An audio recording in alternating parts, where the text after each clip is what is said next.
নমস্কাৰ বন্ধু বান্ধৱীসকল, স্বাগতম জনাইছোঁ টুজব চেনেলৰ অন্য এটা গুৰুত্বপূৰ্ণ ভিডিঅ'লৈ। টুজব চেনেলৰ জৰিয়তে আমি অসম তথা ভাৰতৰ চৰকাৰী বেচৰকাৰী চাকৰি বিজ্ঞাপন আলোচনা কৰোঁ। আজিও ঠিক তেনেধৰণে অসম চৰকাৰৰ এটা বিশেষ বিজ্ঞাপন লৈ আপোনালোকৰ ওচৰলৈ আহিছোঁ। বিজ্ঞাপনটোৰ সবিশেষ বিতংকৈ জানিবলৈ ভিডিঅ'টো শেষলৈকে চাব। বন্ধু বান্ধৱীসকল, আপুনি যদি আমাৰ চেনেলৰ প্ৰথমবাৰলৈ আহিছে তেন্তে চেনেলটো ছাবস্ক্ৰাইব কৰি দিব। আপুনি যদি ফেচবুকত চাই আছে তেন্তে পেজটো ফ'ল' কৰি দিবলৈ নাপাহৰিব। বন্ধু বান্ধৱীসকল, আহক ভিডিঅ'টো আৰম্ভ কৰোঁ। আজি মই যিটো বিজ্ঞাপন লৈ আহিছোঁ, বিজ্ঞাপনটো সমগ্ৰ শিক্ষা দৰঙৰ পৰা প্ৰকাশ কৰা হৈছে। এই বিজ্ঞাপনটোত আপোনালোকে নিশ্চয় দেখা পাব। বিজ্ঞাপনটো কস্তুৰবা গান্ধী বালিকা বিদ্যালয়ৰ পৰা প্ৰকাশ হৈছে। আণ্ডাৰ সমগ্ৰ শিক্ষা দৰঙৰ পৰা এই বিজ্ঞাপনটো আহিছে। ইয়াতে টিচাৰ্ছ পদৰ কাৰণে বিজ্ঞাপনটো আহিছে। আপোনালোকক মই দেখাম এই টিচাৰ্ছ কি টিচাৰ পদ আছে চাওক। এইটো full time assistant teacher mathematics, তাৰ কাৰণে এটা পদ আছে। আৰু এটা আছে assistant teachers political science number 1 post. ইয়াতে পলিটিকেল ছায়েন্সৰ এটা পোষ্ট আছে। এটা হ'ল মেথমেটিক্সৰ আৰু আনটো হৈছে পলিটিকেল ছায়েন্সৰ। দুটা পদ ইয়াতে আছে। ইয়াৰ কাৰণে আপোনালোকৰ টেট কোৱালিফাই কেণ্ডিডেটসকলেও এপ্লাই কৰিব পাৰিব আৰু টেট নথকা কেণ্ডিডেটসকলেও ইয়াৰ কাৰণে এপ্লাই কৰিব পাৰিব। টেট থকাটো বাধ্যতামূলক ইয়াতে নহয়।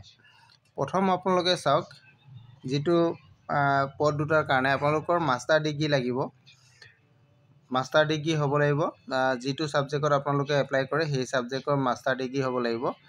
আৰু লগতে আপোনালোকৰ BEd থাকিব লাগিব। BEd বেচেলৰ অফ এডুকেশ্যন আপোনালোকৰ থাকিব লাগিব। যদি আপোনালোকৰ টিচিং অভিজ্ঞতা আছে তেনেহ'লে আপোনালোকে প্ৰিফাৰেঞ্চ ইয়াতে পাব বুলি কোৱা হৈছে। আৰু যদি আপোনালোকৰ টেটো আছে বা হাই ছেকেণ্ডেৰী টেট যদি আছে তেতিয়াহ'লেও আপোনালোকে এপ্লাই কৰিব পাৰিব। আৰু যিসকলৰ হাই ছেকেণ্ডেৰী টেট নাই তেওঁলোকসকলেও এপ্লাই কৰিব পাৰিব। তেওঁলোকসকলৰ মিনিমাম কোৱালিফিকেশ্যনটো আপোনালোকৰ এডুকেশ্যন কোৱালিফিকেশ্যনটো মাষ্টাৰ ডিগ্ৰী হ'ব লাগিব। মাষ্টাৰ ডিগ্ৰী আৰু যিটো ছাবজেক্টত এপ্লাই কৰে সেইটো ছাবজেক্টৰ মাষ্টাৰ ডিগ্ৰী আৰু আপোনালোকৰ BEdটো মাষ্ট বি লাগিব। তেতিয়া আৰু লগতে এক্সপিৰিয়েঞ্চটো লাগিব। এইখিনি হ'লেও আপোনালোকে এপ্লাই কৰিব পাৰিব। ইয়াতে আপোনালোকৰ পে' স্কেলটোৰ কথা আহিছে। ইয়াতে ফিক্স পে' দিয়া হ'ব।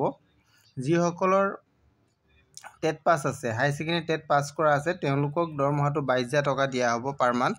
আৰু যিসকলৰ নন টেট কেণ্ডিডেট থাকিব তেওঁলোকক 20,000 টকা পাৰ মান্থ দিয়া হ'ব। আৰু বয়সৰ কথাটো ইয়াতে উল্লেখ কৰা হৈছে। বয়সটো আপোনালোকৰ 45 বছৰ হ'ব লাগিব। 1/1/2025লৈকে আপোনালোকৰ ধৰা হৈছে। ইয়াতে 45 ইয়াৰ্ছলৈকে। ইয়াতে আপোনালোকৰ কেটেগৰী ৱাইজত এজৰ আপাৰ এজৰ ৰিলেক্সেশ্যন আপোনালোকে পাব। ইয়াতে SC ST আৰু ST প্লেন ST হিলছ কেণ্ডিডেটসকলৰ কাৰণে ইয়াতে 5 বছৰ আপাৰ এজৰ ৰিলেক্সেশ্যন দিয়া হৈছে। আৰু ঠিক তেনেধৰণে টেট কেণ্ডিডেটসকলৰ কাৰণে এইটো থাকিব। ইয়াতে উল্লেখ আছে। আপোনালোকে এইখিনি কথা ভালধৰণে চাব পাৰিব। বিজ্ঞাপনটো মই আপোনালোকক দেখাই দিছোঁ, সম্পূৰ্ণ বিজ্ঞাপনটো। ইয়াতে আপোনালোকে চাই এপ্লাই কৰিব পাৰিব। যিহেতু পদটো দৰঙৰ পৰা আহিছে গতিকে আপোনালোকে মিছন ডাইৰেক্টৰ অফিচত আপোনালোকে খবৰ কৰিব লাগিব। ইয়াতে এডভাৰটাইজমেণ্টটো তাৰ পৰা আহিছে, সমগ্ৰ শিক্ষা Darrang district mission coordinator office, তাৰ পৰা বিজ্ঞাপনটো আহিছে। আপোনালোকে এইটো নিশ্চয় দেখা পাইছে এইটো। আৰু ইয়াতে আপোনালোকে এপ্লাই কৰিবলৈ হ'লে কেনেধৰণে এপ্লাই কৰিব পাৰিব এইটো মই আপোনালোকক জনাই দিছোঁ। এপ্লাই কৰিবলৈ হ'লে আপোনালোকৰ ইয়াতে যিটো ক্ৰাইটেৰিয়া দিছে, আপোনালোকে প্লেইন পেপাৰত এখন এপ্লিকেশ্যন দিব লাগিব। আৰু কি পোষ্টৰ কাৰণে এপ্লাই কৰে সেইটো উল্লেখ কৰিব লাগিব।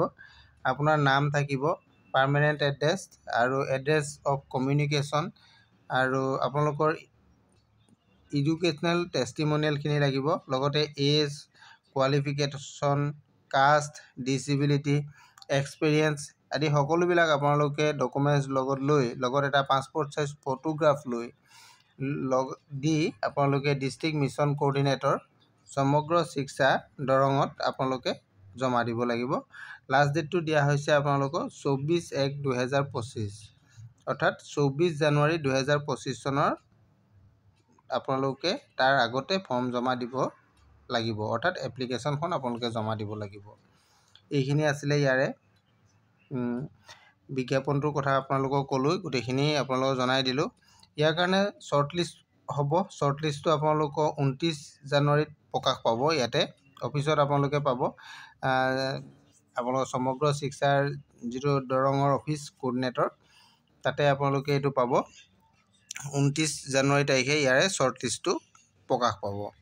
তাৰপাছত আপোনালোকে বাকীখিনি অফিচৰ সৈতে যোগাযোগ কৰিলে সকলোখিনি কথা জানিব পাৰিব। আপোনালোকে সকলোখিনি কথা জানিলেই। বিজ্ঞাপনটো যিহেতু এইটো 7 তাৰিখে প্ৰকাশ কৰিছে, 7 জানুৱাৰী তাৰিখে বিজ্ঞাপনটো প্ৰকাশ কৰিছে। আৰু এই বিজ্ঞাপনটো আপোনালোকৰ এই দুটা পদৰ কাৰণে প্ৰকাশ কৰা হৈছিলে। দুটা পদ, এই দুটা, এটা মেথমেটিক্সৰ পদ আৰু এটা পলিটিকেল ছায়েন্সৰ পদ। এইখিনি কথা মই আপোনালোকক জনালোঁ। পদটো 11 মান্থৰ কাৰণে দিয়া হৈছে, যিটো কণ্টেক্সুৱেল বেচিছ পদ হয়। গতিকে এইখিনি কথাও আপোনালোকক ক'লোঁ। আৰু সবিশেষ জানিবৰ কাৰণে আপোনালোকে সমগ্ৰ শিক্ষা অফিচৰ দৰঙৰ ৱেবছাইটত গ'লে চাব পাৰিব।